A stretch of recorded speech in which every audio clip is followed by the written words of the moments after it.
What does China know about Vladimir Putin's future that has prompted Beijing to quietly prepare for multiple scenarios? China is reportedly expanding contingency planning for a possible post-Putin Russia while protecting its long-term interests.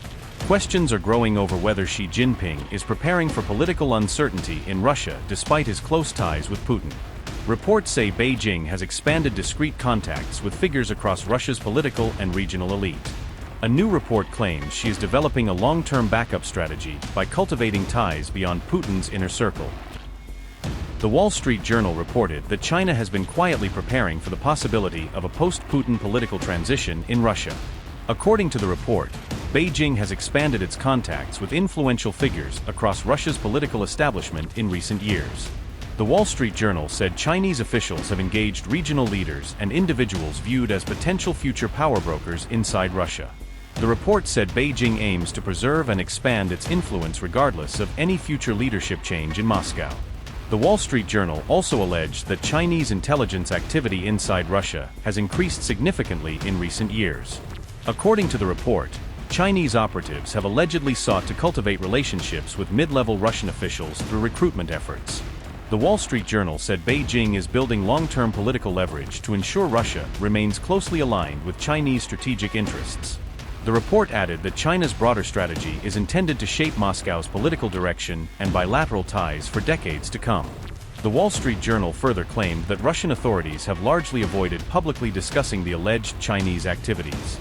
According to the report, the Kremlin has sought to avoid any public dispute that could damage its strategic partnership with Beijing.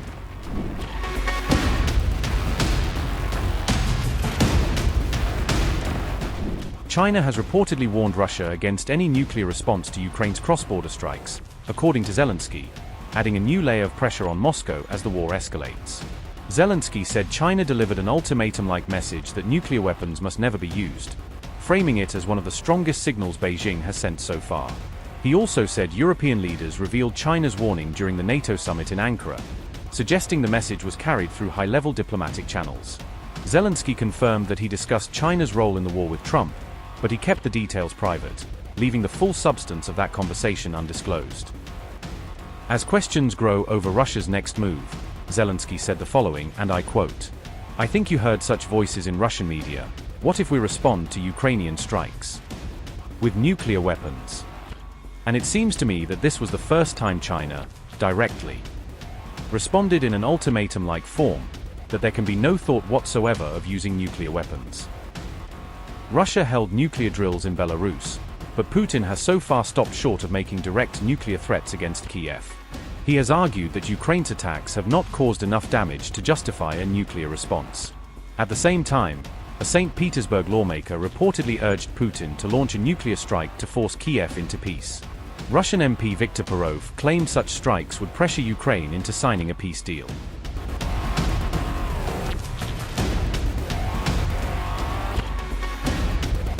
Russia reportedly launched another ballistic missile attack on Kiev in the early hours, adding to a week of repeated strikes. Several people were injured and damage was reported across multiple districts, according to local authorities. Among the injured was a child, Kiev's Mayor Vitaly Klitschko said. Initial explosions were heard around 3:40 a.m. local time as missiles and drones hit residential and infrastructure targets. Buildings were damaged and fires broke out in several neighborhoods on the western side of the city. On July 10th, multiple Russian airstrikes reportedly hit civilian areas in Zaporizhia. At least one person was killed and dozens were injured in recent KAB bombing raids, regional officials said. Russia attacked the city with guided aerial bombs, damaging residential blocks and industrial sites.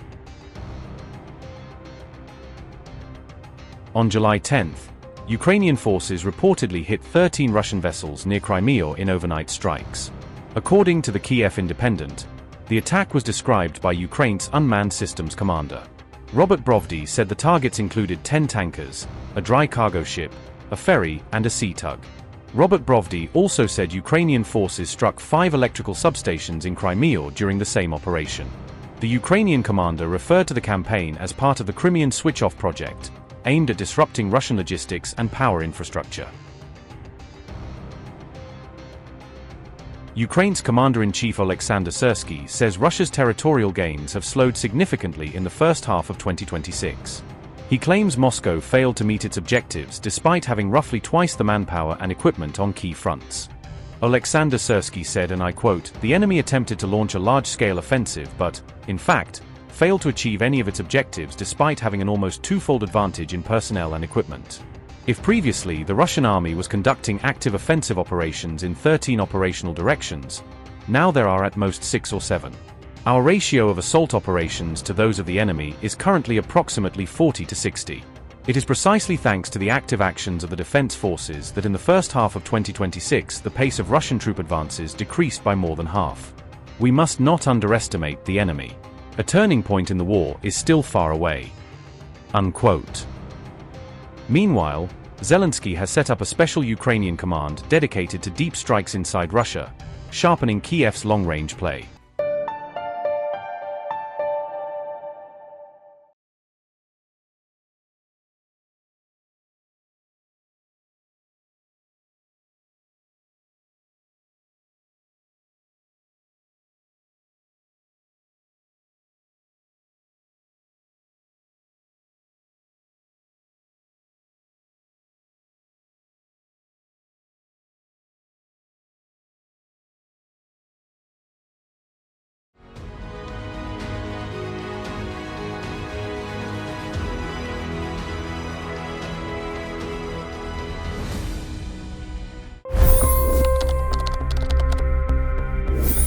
$25 crore गरीब गरीबी को परास्त करके बाहर निकले।